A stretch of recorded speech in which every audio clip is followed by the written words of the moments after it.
There's not one guy, one person in the history of this program that's bigger than the program. What's better than this? Guys being dudes. Oh, what's up? Welcome into episode number 119 of the Program Guys podcast. My name is Mason Prince, joined with you as always by Patrick Kirchberger, Mark Hall, no Ryan Tyson, no Matt Gann this week.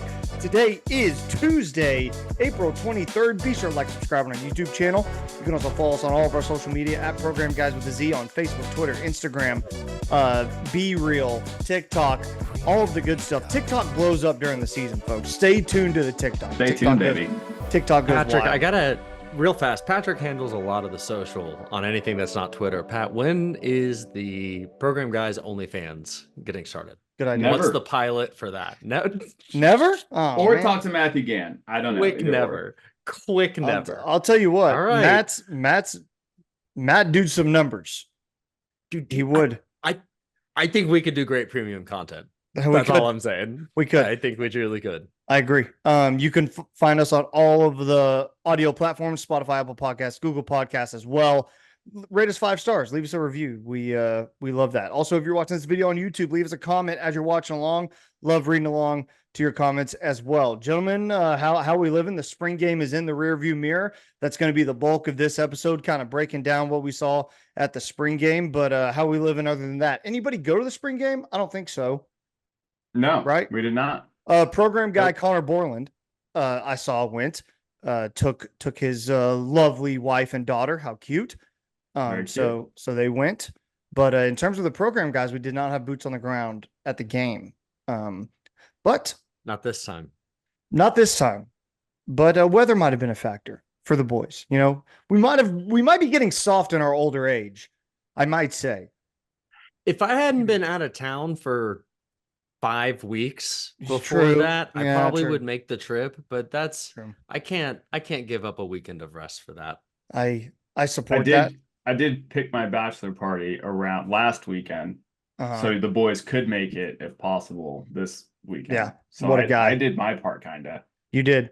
What a guy. And then didn't make the trip to and then no one made Norman, the Pat, trip. So That's yeah. true. You know. You know who did make the trip? 45,000 plus at the spring game. The attendance showed up. And it Blowing was- us out of the water, Mason. Yeah. Yeah, I know. Well, it's funny. It's funny because we talked in the last episode, Mark. Remember, we were estimating like 25 or 30. Yeah. And I remember I started my guess at 55, and then you mentioned the weather, and I was like, oh, crap, crank that number Yeah. down. Like I that. think you said cut it in half, and I'm like, yeah, Yeah. that's where I've been. Yeah. And hey, shout out to the fan base, right? Yeah, really good showing. Like honestly, for a spring game, really, really positive showing. That shows first year in the SEC. I think the fans are kind of behind this team. They know what's at stake. They know what this team needs to do to succeed. They know the support they need. So shout out to the fans for showing up. And the product on the field was fun. It's, you know, as springy as a spring game can get. You know, the offense jumped out to like a 28-0 lead or something crazy, or 27-0. And then by halftime, I think it was 42-38 or something, like maybe something similar to that. But I want to start offense and then we'll move defense just because I feel like that's easier.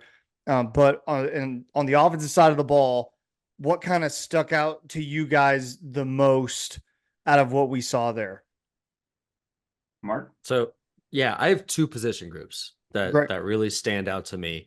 Starting with the quarterbacks, I think every quarterback showed you a little something that you should be pretty excited about. Zerberg looked Jackson good. Arnold, Zerberg looked. Yeah. Hey, Booty Zerberg looks led good. Led a game-winning Yeah, he drive, did. and Booty, before yeah. that, Booty led a game-winning drive. You're right. Yeah. In order, Jackson Arnold looked as sharp as you would want him to be, right? He goes 10 for 20, but it felt better than that. And, some of those are shots to Deion Burks that are just a little outside, right? They're going to figure that out. Mike Hawkins comes out, guns a-blazing, and looks fantastic. And then I think the defense really caught up to him after maybe his like 4th or 5th drive. But that's a freshman. So I think that there's, you saw a lot of the flash and then a little regression there. General Booty made a real statement as to why he should be the backup quarterback on the team. I came away from the spring game thinking, why wouldn't you go to this guy in case of emergency. And then maybe you prep Hawkins for the next week, but General Booty ought to be the game day backup, it feels like to me. And then Zerberg, like you said, man, another freshman that came in here, probably isn't going to ever be the starting quarterback at OU, but he's putting that stuff on film for whatever's next too. So a stable in the quarterback backfield, and contrast that to the last 2 years, it looks pretty good right now. What do you guys think? Yeah, I like the quarterbacks a lot. I think the shining star was Deion Burks out of the wide receiver, because he looked amazing. I'm trying to find his stat line. 5 receptions, 174 yards, 2 touchdowns. Those 2 touchdowns, 64 yards and a 50-yarder. Like that's impressive. That's fun to see. I really enjoyed what we saw out of the receiver room. It was fun to see the younger guys come to play. I thought I'm trying to find the photo that I took. Someone gave us the starting offensive line, and I want to say it out loud so I can have it on record. So left tackle, the first team offensive line, left tackle Michael Tarkin, left guard Jacob Sexton, center Josh Bates, right guard Fabechi Nwanu. Weiwu. Thank you. Appreciate it. Right tackle Jake Taylor. So obviously injuries along the offensive line that changes some things, but I think Josh Bates at center is fun to me. I didn't until today. Yeah. But we'll get to that. You're right. Okay. Yes. Right. But right tackle Jake Taylor. I think that's where you kind of expect that to work out. But again, the injuries are Jacob Sexton at left guard. Like I think that's somewhere where he will probably leave his mark. But yeah, Mark, like you mentioned, the center news we'll get to in a little bit. But those are really so just real fast. Jacob Sexton has only ever started at right tackle for us. I think you might have your Jakes mixed up because Jake Taylor has generally been at guard. This is a flip flop. So this is according for those 2 guys. Yeah. No. I believe what you're saying. I believe what you're saying. Yeah. The order was Gotcha. there. Yeah. Okay. But that's a flip for those 2 guys, and that's basically what we say every week when we talk about beating ball, right? I know. Yeah, these guys are here right now, but they won't be next week, or they might be 10 weeks from now, but it's not consistent. Well, especially if you're not a center, if you're not flexible, you're not playing. Like for a Bill beating ball, you have to be able to play more than one position. Like Bill doesn't like the Orlando Brown isn't on this team. You don't see that. Like the Drew Samia isn't on this team. Who's got it locked down. They're gonna have to move guys around, and you're not. If you come into camp being like, oh, I'm going for left tackle and that's it, you probably won't win it. That's probably not your job. That's what I think.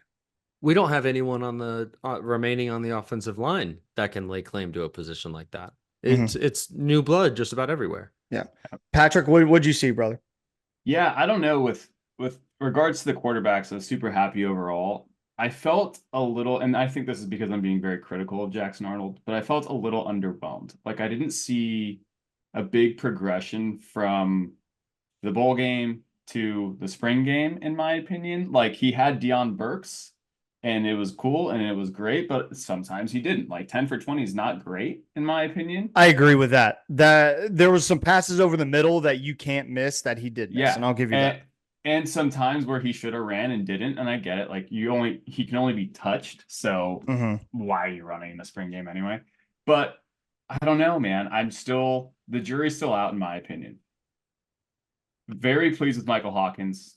Very pleased with General Booty. Hawkins, I think, was the biggest star from a quarterback perspective when he rolled out there. Just the way he moved.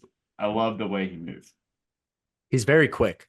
I knew he was fast, but he's also got real fast acceleration. Yeah. I can agree with that. In terms of the running back room, what'd you guys like out of that? Caleb Hicks, the leading rusher, 10 rushes for 12 yards. The most carries go to Sam Franklin. He's the transfer from small school. Is he the right? UT Martin? I think he's a UT Martin. Oh, it might be UT Martin. I think that's right. I can't, who knows? But UT Martin. Yeah, Sam Franklin goes 12 rushes, 58 yards. The touchdowns credited to Booty, Sawchuk, and Hicks, as well as McCown. Right? Is that all of them? Yeah. Yep. Yeah. So a lot of guys getting carries, a lot of guys getting rushes. Um, I liked what I saw to Caleb Hicks. The other news, Javante Barnes not entering the portal now or staying put. So that's another development in the running back room. Interesting development, man. Yeah, it's crowded in there. And I'm curious what's gonna like it's Gavin Sawchuk's job, right? It's gotta be. Right. So where does everyone else fit in? Xavier Robinson, 8 rushes, 27 yards. He's a guy I'd kind of circle as like you probably would want to get him some carries when the season starts, even as a young guy, but that's just me. What do you guys think? I So thought this was Caleb the Hicks- second. You go. Yeah, I You go, thought Pat. Caleb Hicks was everything what people have been saying about Caleb Hicks. I think he stepped up to the plate. I was very impressed with him. It feels really good to have Gavin Sawchuk also be who he has been towards the late end of last year. So it's clear we have a number one, which feels good because we didn't have that last year. And then, True. hey, I love the rest of the competition in that room, right? It's really who's going to get the second, third, fourth most carries. Yeah. And that's a good problem to have right now. Caleb Hicks runs very large, by the way, Mark. Go over to you. Yeah, I mean, Sawchuk looks every bit like what you thought he did last season towards the end of the year. He is faster than everyone on the field. He's quicker than everyone on the field, and he can run through a lot of guys on the field. He's able to combine all of those things. He doesn't jitter around. He just makes a move and gets upfield. He looks great. I think Caleb Hicks was the second most impressive looking back on the field. And Sam Franklin, it's funny, like half of his total touches in, I wasn't very impressed. It looked like the defense was obviously a step faster than UT Martin, but then that speed just kind of overwhelmed the defense enough times where it made it worth it. I thought it was very interesting that you go to Xavier Robinson, true freshman, or Chapman McCown before you get Javante Barnes on the field. Brent Venables was asked about this later and said, we wanted the chance to see other guys. That's cool, but to me, that sounds like processing. That sounds like churn. Yeah. And I'm wondering if maybe Javante Barnes tested the waters and maybe it just wasn't out there. I don't know. But Yeah. that's now a pretty crowded room. It If is. they're giving those guys looks before Barnes gets looks, and Taylor Tatum is only going to make it more competitive when he joins in the fall. So the running back room is the other position group that stuck out to me because I think that it's gone from a question mark to, hey, I think that we're going to have some dudes there and we could see something special out of the backfield. Yeah, I agree. Agree. Pat? No, couldn't agree Okay. more. Okay. I thought you had something else. What we think of the play calling in general, right? Like, you have the new offensive staff in, you're getting salt and pepper, right? You're not getting paprika and cayenne and all that. You're kind I of like this. getting a little dash of the seasoning and not the whole thing. What do we think? I like the balls downfield. I'm not going to lie to you. That's hot. I enjoy that. Stop running out routes and hitches. I'm sick of seeing them. So throw the ball downfield. I'm cool with it. You got a guy who can throw it accurately downfield in Jackson Arnold. Attack deep. I like that idea.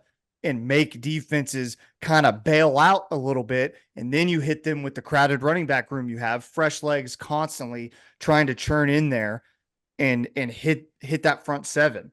That to me is fun. And that's what we should be doing. That's what Oklahoma was kind of built on, right? The vertical threat deep and then creating light boxes and pounding it inside with your just uber talented backs, pounding it inside. Yes. I think into light boxes. for Oh, me, yeah. I love the play calling because all the quarterbacks had success within the play calling. And Jeff Lebby last year was just running Jackson Arnold up the middle sometimes. And I just don't think Cheek is going to do that. Cheek Seth. I liked it a lot. I'm really happy with the play calling so far. I don't think we really saw anything. I want to preface that Sure. or preface everything I say with that. I did like the shots taken downfield. I especially loved there was one just a slot seam that I don't remember who. I think it was Dion Burks who ran it, but it might have been someone else. In any case, just a quarterback who can drop the ball into the breadbasket like that is a wonderful thing to have. And um, I just think I hate RPOs, like Okay. aesthetically. Yeah. Yeah. I anytime I see a quarterback like step back, do the little read fake handoff thing, and then there's a receiver just peeling off into the flat. Mhm. I have you ever seen a play like bust for like really positive yards when that's happened? I don't think so. And I understand it's really just more of an outlet, but I hate watching it. And it looks like a play that Seth Luttrell really likes. So I'm upset about that. It'll be Yeah. fine. It'll be Yeah. fine. But I just don't like the look. I don't like it. It feels gross. I can get that. Anything else on the offense before we move over to the defensive side of the ball? Just real quick on the receivers, Petaway, I feel like didn't impress me too much either. Like again, kind of an overwhelming feeling there. Don't Maybe know that why was the we play can't- calling. Maybe that was the defense. Don't know why we can't get him the ball more than 5 yards down the field. Yeah, Like I just don't. Why is Yeah. everything at the line of scrimmage? yeah. I don't know. I don't get that either. Yeah, I would have liked to see more Devon Mitchell. I mean, Me too. Yeah. I know he's Yeah. young. I get it. Like you're kind of figuring some stuff out. Like you don't want to show your whole hand, right? Like if this dude's a freak, like you don't want to in the spring game give somebody a bunch of tape on this Yeah, guy, right? sure. So like Sure. I can understand that, but he's just a guy who's a big name. Obviously, you'd want to see him get some more movement, but that's okay. I think the Dion Burks of it all, like, yeah, he hit for those two big shots, but I think it kind of showed you like, hey, they want to see what they have in Dion, as opposed to like, guys like Jaden Gibson. I think they know what they have in Jaden. Like they Well, don't Jaden looked good too. I was Yeah. going to bring him up. I thought he looked good. Yeah. hmm Yeah, so it's just, like people like that who've been on the roster, you kind of know what you have. So like guys like Dion, yeah, let's send him deep a little bit. Let's see what kind of home run threat he can be. Because you already know you have some of those guys like Nick Anderson and Jaden Gibson. So what if you had another like that? That's what I'm just saying. It's really interesting that he compared himself when he transferred in to Drake Stoops, because the kind of speed that he brings to the table, size-wise, they're actually pretty freaking close. Mhm. But you bring the speed that he has to the table in that kind of role, and if he can understand route running like Drake Stoops does, that's a different kind of playmaker. So hopefully that continues. But he's solidified a place, right? That receiver room's yeah. going to get crowded. Very quickly. Very confident. Like that's in them. that's an episode unto itself later Mhm. on. Yeah. But Yeah. Nick Anderson didn't hit the field. Like he wasn't playing. So Yeah. not a lot of snaps out there for prospective dudes. Oh, dude, yeah. If you want playing time, you're gonna have to stand out in practice. You're gonna have Gabriel to. Anthony. I know. Yeah, you're gonna have to like That's amazing. show out. Yeah. That's a good room. I'm not gonna ready to call them great, but that's a very deep and talented room. That Yes. it's gonna be tough way to to put find it. playing time. It's gonna be tough Carry to find on playing looked time. awesome in the Yeah. spring game, getting those balls from Hawkins. Yeah, it's not. So let's know down below in the comments what you thought of the offense. Anything that kind of stuck out to you. We love reading all of your comments, guys. On the defensive side of the ball, it's kind of weird in the spring game. Like it's kind of glorified 7-on-7, right? Because like you can't sack the quarterback, so any sort of pressure you get is like simulated in my mind. It doesn't, like, the run game is where it kind of like is real to me. And it's weird because yeah, you can score on defense. It's just weird. So it's harder The to scoring kinda, is so stupid to me. I can't do Yeah. the scoring. So no, But watching a good game is good. yeah. But we saw a lot of bodies. We saw a lot of young guys. The leading tackler was Michael Boganowski, 6 tackles. 6 tackles for Boganowski. Jaron Kanik had 5. Owen Heineke had 5. Kason Kalmus and Lewis Carter with 4. So that's so the sacks are credited to Ethan Downs, Grayson Halton. That's a guy we talked about. R. Mason Thomas, 2 sacks for PJ Adebawore, 1 sack to David Stone. And it looks like that's Devon Sears, 1 sack as well. Sorry, folks. I'm reading off the OU notes on the stats, and they're not like, it's like a Word document that they made. It's not like their normal stat sheet, so it's just kind of different to read. But yeah, they got after it. The defensive line kind of got after it. I was pretty impressed by what we saw out of them, especially from the young guys. That was a lot of fun. Jaden Action Jackson, Patrick, the last episode, I told you that was the guy. That was the guy. Watch out for him, and 4 tackles for him. Anything stick out to you guys? Not a Danny Stutzman game. Like, you're not going to get a lot of Danny in something like this. Like, what do you think? No turnovers though. No picks from the secondary. No fumbles, I don't believe. I'll take that. So on the offensive side of the ball, good job by them. But on the defensive side of the ball, you'd like to probably see some more turnovers. Mark? Yeah, you started with Boganowski, and I want to get to him.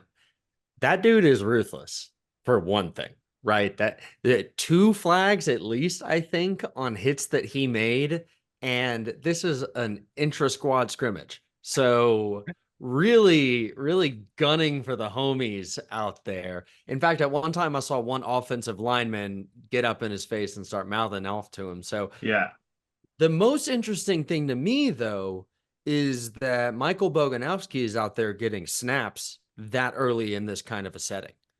He has jumped up in that safety room, safety linebacker, cheetah. Yeah. Whatever he's doing down to down.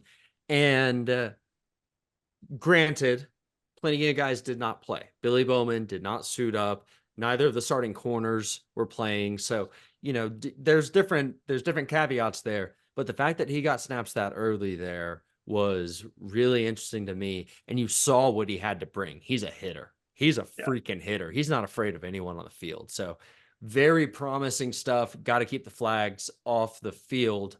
You mentioned Jaden Jackson. There's one play that sticks out to me where Jaden Jackson is actually the reason why PJ gets a sack, because Jaden just shoots the gap, glides through like butter, and is able to pressure the quarterback into PJ's waiting arms. And it was beautiful. It looked like everything you could ask for out of those 2 guys. And lastly, when we did get Danny Stutzman, he is clearly 2 or 3 levels above everyone else on the field. Yeah.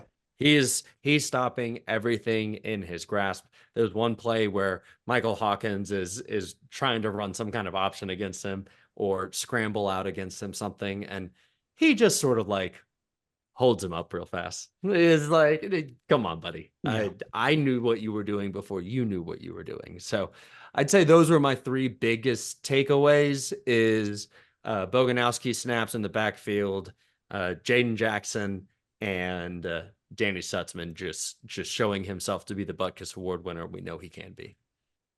Pat? Absolutely. Yeah, I thought David Stone had a pretty good game too. There's maybe 1 or 2 times where he was like, I was like, oh, where are you going? But overall, great game from him. Good to see Deshaun McCullough back on the field as well. Really excited about him. Hopefully he cements himself as the starting cheetah and he's healthy. I'm just really excited about the defensive line. And remember how we talked about the linebackers in the previous episode, like which guys were going to kind of step up that weren't named Jaron Kanek or Danny Stutzman. And we saw Kobe McKenzie make some plays. We saw Kip Lewis, we saw Lewis Carter.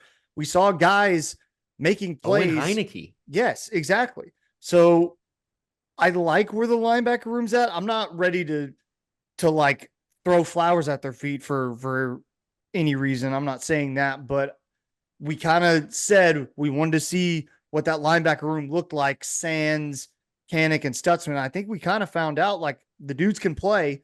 They just got to get some snaps on the field. And also Boganowski, to your point, Mark, all you can do is make plays when your number's called. And that's what the kid did, right? Like, yeah, there's circumstances for sure. The injuries and some guys not playing and the guys who are in front of him in the lineup. But like, all you can do is make plays when your numbers is called. And I guarantee you the coaches are going to remember that all summer. Like what he did on Saturday. They're absolutely going to remember it. Did you guys, so you brought up Jaren Kanak. I meant to bring this up. Did you guys catch the live hot mic Dusty Dvorak comments? Oh no. No. Oh no. Oh boys. Oh no. So it's right after the play where the offense scores a touchdown, and in the replay, you can see it's Jaren Kanak who's supposed to have a deep third, and he's trailing. Do you remember the touchdown I'm talking about? Mm-hmm. Yeah, I do. Yeah. So you go to commercial, but we know from watching it that the commercials aren't really like lined up necessarily right. And there's no actual commercial lined up for this break. And so it's just watching the field, and you can hear Dusty say, I think Kanak screwed them there, opened up his hips the wrong way. And then there's a little bit like, I know he said something else, but I don't recall the exact wording. And then he goes, I don't think they can play him. Oof. Eesh. Oof. And the first thing that came to mind for me was the Charles Barkley, we are going to start a dialogue meme because oh man. Because what can you do with him if you got to put him in coverage like that? I know. It's a real issue. And these other dudes are able to do it. Kip Lewis is able to do it. Yeah. So, well, and that's the thing. He's athletic enough. It's a cerebral thing. And I think that's kind of what we talked about. Yeah. That's something where he had to grow. And that's where Danny had to grow too. And Danny did. So can Jaren over this summer and through fall camp develop that part? And I'm not trying to slight here. This is going to sound worse than it is. Develop that part of his football brain that is being a coverage linebacker. That's part of the job. Everyone loves stuff in the run. Everyone loves shooting the gap and blowing up a play or rushing the passer. But dude, sometimes you got to guard athletic guys. And the good news for Jaren is he's athletic enough to do it. Like you are. Yeah. You just have to unlock that part of your football brain and get better there. Because if you do, a lot of your doors are going to open up. You just have to, as the kids say, lock in. You got to lock in right there. Got to lock in, baby. Yeah. But those Dusty comments are rough. nasty, man. Yeah. Nasty. Yeah. Nasty word. I guarantee you someone on the OSU or on the OU communication staff is going to have a talk with good old Dusty about, hey, always assume your mic is live. Yeah. Yeah. Hey, breaking news during the podcast. Oh, breaking news alert, Pat. Yes. All right. That was good. Nice. That was good. Yeah. Former Louisville defensive lineman Jermaine Lowell has committed to Oklahoma. There we go. And that feels like a great segue into the spring game recruiting fallout. I think we can probably start with the 6'3", 310 defensive lineman out of Louisville and what that means for the defense. Yeah. Yeah. I mean, another body. We saw how the young guys performed and they performed admirably, but you need experience. I believe he's a 3-star transfer in the portal, or somebody, I think On3 has him as a 3-star. I want to say, the tweets I see don't show it, but he played 4 seasons at Louisville before coming to Oklahoma. Right. This will be his last year. Right. So a grad transfer, or maybe not a grad transfer, maybe just his last year of eligibility with COVID. Who the hell knows anymore? It's all Fugazi. Nothing matters. But yeah, I'm excited. I'm excited for that, man, because that room is talented, but I think they have a lot of young guys right now that I think they want to play, but they don't want to have to play them, if that makes sense. Like, you don't want to rely on Jaden Jackson to give you a lot of minutes and a lot of snaps. You'd love to get him snaps, kind of get in where he fits in, but to rely on him when you're let's say, down 7 against Alabama in November, and you have to have a play. Would you rather have the dude who's played 4 years, or would you rather rely on the freshman who it's his first massive SEC game under the lights? Like, you're setting him up for failure, right? It's kind of that to me. So I'm excited about him, and he'll have to get into camp and compete for sure. He's coming in late. Those guys have already been through a spring. They're gonna be full on into summer together. He's gonna have to show out to get some play time because we saw how many bodies they want to rotate in there.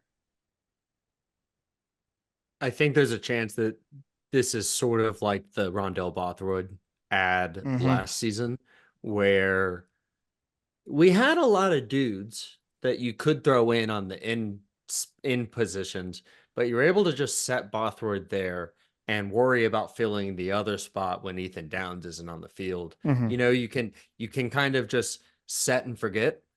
And I don't know that that's necessarily Jermaine Lowell's game, but between him, DeJoun Terry, David Stone, and Jaden Jackson, you've now got a mix and match where you can always have some kind of mix of adulthood and size and youth and talent all on the field at one time. And that doesn't even speak to some of the other guys that you could just slide in there to play the 3 technique on passing down. So I think that there's something, there's a sum is greater, or the whole is greater than the sum of its parts kind of piece of this, where all of those interior defensive linemen are going to play better because you've got another talented body rotating in the mix. I was worried about depth in the trenches, and I'm a lot less worried now. Yeah, I agree with that, Pat. Big body experience, has a lot of game time under his belt. So I'm really happy with this ad. He's, he played at Arizona State and was very good there. So hopefully he also is good for us. 247 had him as a 4-star, by the way, in case anybody necessarily cares. Maybe you don't, but Star in the portal. yeah. But Mark, the SMU center, you wanna give us a little rundown on that as well? Sure. Give me 1 sec. Yeah. So obviously Branson Hickman is Yeah. the center out of SMU. He committed to Oklahoma after attending the spring game. I think he only has 1 season of eligibility left, but someone please correct me on that if you can. And this information comes from at PFF College, so Pro Football Focus. They have a college division. Since 2022, he's had 1,079 pass block snaps, 1 sack allowed, 2 quarterback hits allowed, and an 81.7 run block grade. I don't know what a run block grade is for them, but all those other numbers sound pretty freaking good to me. Yeah. And it makes me feel a lot better about throwing new starter Jackson Arnold into the fire in the fall when you bring in a dude who has several years of starting experience already and a proven track record of keeping his quarterback clean. I think that that's excellent. I think it gives him a hopefully cerebral guy up front that can handle offensive line calls so that Jackson doesn't have to. I think that it's all benefits. It's all good. 33 starts for Hickman, all AAC selection in 2023. So the guy was a stud for SMU, 6'3", 300 pounds. So that's a good size center. He's not small, or maybe he plays guard. Maybe they play him at guard. I don't really know. But I'm excited for it. We need help along the offensive line. That's for sure. Nobody's gonna say otherwise. Patrick, anything to add, brother? This is the best news we really could have gotten right today. So really excited for him. I think the biggest concern is the guys in the defensive lines in the SEC are a bit much bigger than probably what he's dealt with in the past. That will be a transition. I'm worried about that for the entire offensive line, not just him, but I feel better about it now that he's there. Cool. Anything? Oh, I want to touch on the Dominic. I want to touch on the Dominic news. Um, God, what's his last name? Why am I blanking? Dominic Williams, Yes, defensive lineman out of TCU. TCU. Yeah, I would think the fact that we just got Jermaine Lowell in the house means we are probably opting out of the Dominic Williams probably sweepstakes. because It just feels that way, right? He still has a trip to Oregon, Texas, Oregon, yeah. and Colorado. Yeah. So my guess is he ends up at Oregon. This is for another pod. I think the writing's kind of on the wall for Colorado. I think they're kind of a dumpster fire right now. I'm not really sure Dude, it feels like it. I'm not really sure people want to go to Colorado right now. So that's another pod. But remember when people were giving Dion SEC jobs this offseason? Oh man, crazy. I distinctly remember when all the hype was going on, we were sitting here talking like, yeah, this is cool, but like, what has he really done? Like, he beat a bunch of bad teams, and like, that's it. Like, we'll talk to me in November, right? And hey, I'm not here to root against Dion. I'm not here to do that. I don't have a problem with the guy. He wants to kind of do his own thing and pave his own way. That's fine. It's not really working. So will he change, or will he stay kind of steadfast in how he believes the program should be run? I'll be interested to find out. I do know this, when you got your sons asking people to send them tape, that's an issue. That's tough. That's a tough look. It's gross. That's really gross. That is gross. It's gross. It's not good. You should have adults in charge of that. Yeah, right. Yeah, you pay Warren Sapp a salary to do that. You know You're that, not right? crowdsourcing Insane talent with your players. Like, what is that? It's great. What is that? Yeah. Nothing has made me feel more like, oh yeah, Dion's just doing this for one more year than this offseason by the University of Colorado at Boulder. Oh, dude. Like, it is so freaking funny the way he's answering questions. He's just very standoffish with reporters. Obviously, they lost cornerback Cormani McLean, someone who's been contacted by OU, according to him, but I don't know that we're really in the running there. And now has had like a back and forth with him since he entered the portal. So gross. Like, dude, that's not eye on the ball kind of thinking. And maybe it works for Dion because he's Coach Prime. But I would be upset if Brent Venables was doing stuff like that. Every time I see a silly Colorado thing, it makes me thankful that I know my coach has his eye on the ball every single freaking day. Yeah. Welcome to the Boulder Guys podcast, talking Colorado football here. It's like, I know 4 people that are going to be pissed off at this pod. Yeah, I know, right? I love see you. But also that corner who's transferring from Colorado basically saying, I want to play for wins, not for clicks, or whatever the phrase was. Love that. That's tough. That's tough.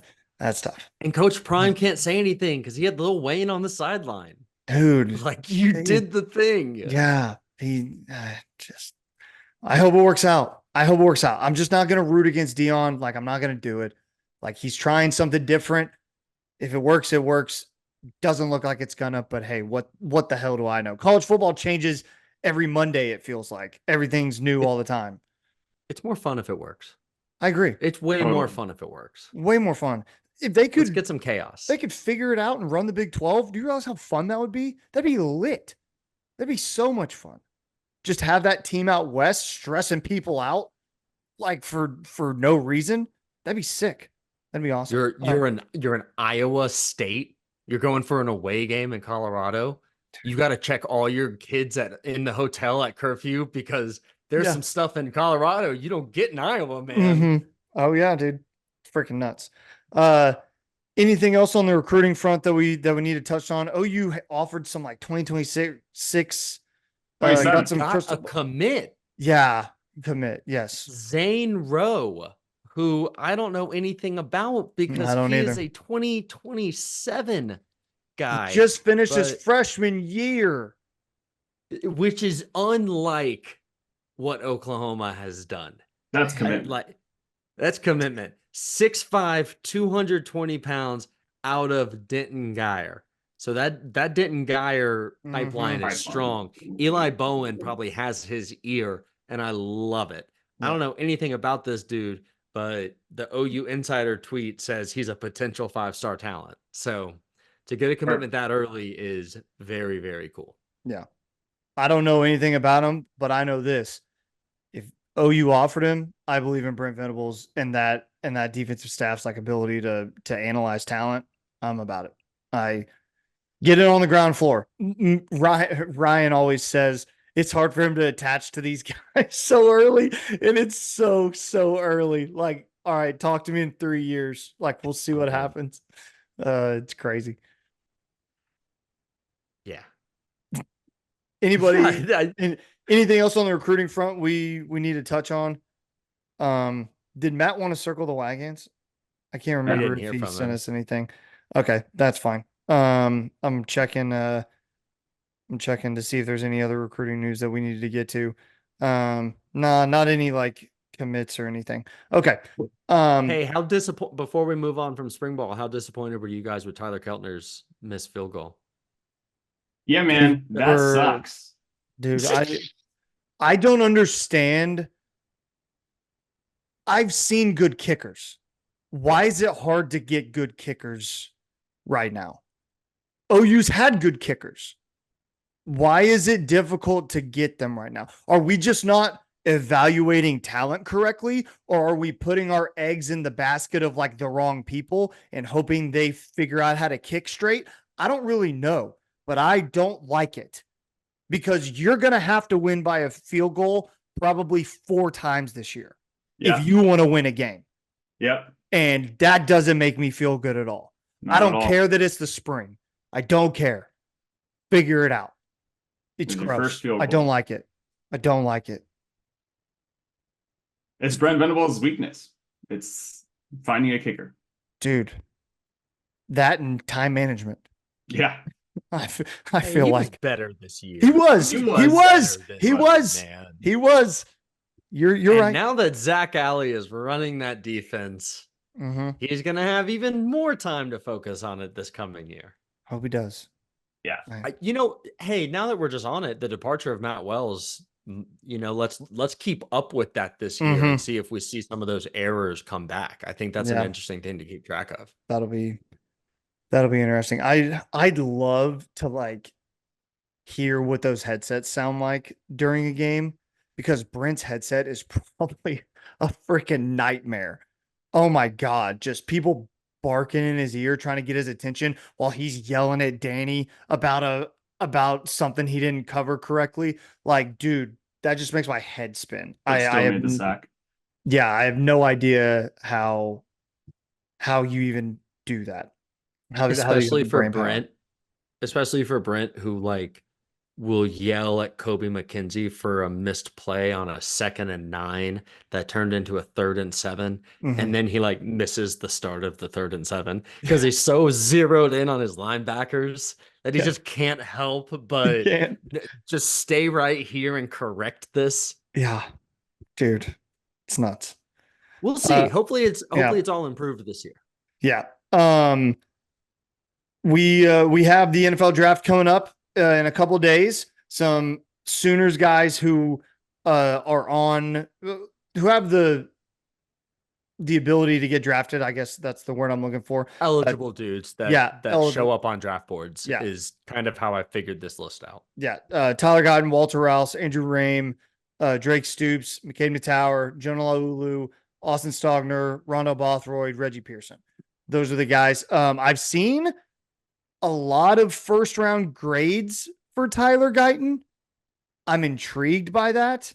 I've seen some mock drafts having my Dolphins maybe take him. I don't want that. No offense, Tyler. I think you're great. Hope you do well in the league. Don't really want that. But Walter Rouse, I saw with some like maybe day 2 grades as well.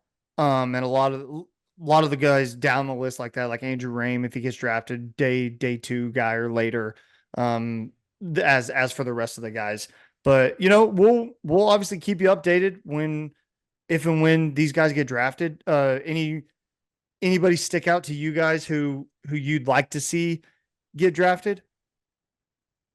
Well, so Drake Stoops is obvious. So Yeah. let's take him off the board. We'd love to see him find success however it comes. I think he's probably an undrafted free agent guy, but Mhm. you see guys like Drake Stoops stick every year. Oh yeah. You just get in there and you run routes against guys bigger, faster, stronger than you, and you get open and you're gonna be there. Patrick, do you have anyone non-Drake Stoops? Because I have two guys that stick out to me that I want to talk about. For me, I think it'd just be Jonah Laulu. We've heard so many good things about him, and he is a guy who can continue to develop and is just a total team player. So if anyone, I would love to see him thrive and potentially get drafted. So Jonah was one of my guys. There's a thing out there called relative athletic score that's put on by this mathematician dude, and he's on Twitter. He's in draft Twitter all over the place. And with all of Jonah's measurables, he is a 9.62 out of 10 of every defensive tackle in the system through 2024. That's top 100 out of all of those dudes. I think he was 70. Someone check me on that, all of our dutiful listeners. Jonah's an untapped resource. I don't know why he wasn't more effective here, but some defensive line coach is going to get his hands on him and make him a player. Cool. I don't have anything to add on those guys who are drafted. I really think Walter Rouse and Tyler Guyton might be the only dudes to get drafted.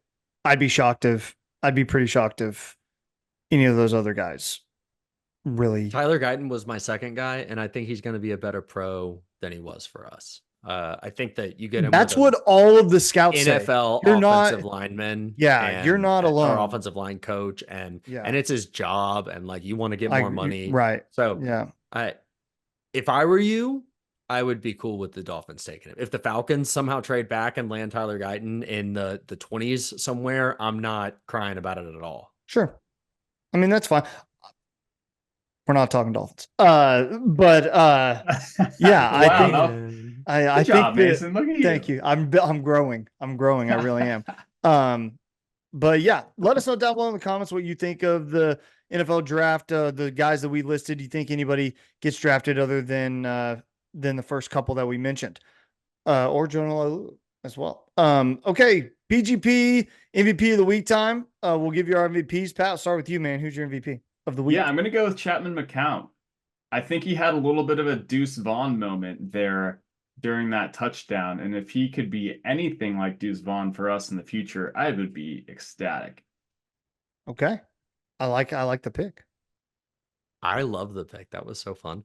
I'm going to go the spring game as a whole as an MVP. No major injuries. No one got busted up or hurt. Everyone kind of put their best show on, I feel like. And I think there's a lot to build on too. So it kind of works out for us, the viewer, and the coaches. Cool. My MVP of the week, Scotty Scheffler. Scotty Scheffler wins yet another golf tournament. He wins another $3.5 million. He's won $18 million in the last 5 weeks or 6 weeks off of his Masters, and then won again. The dude's on an absolute tear.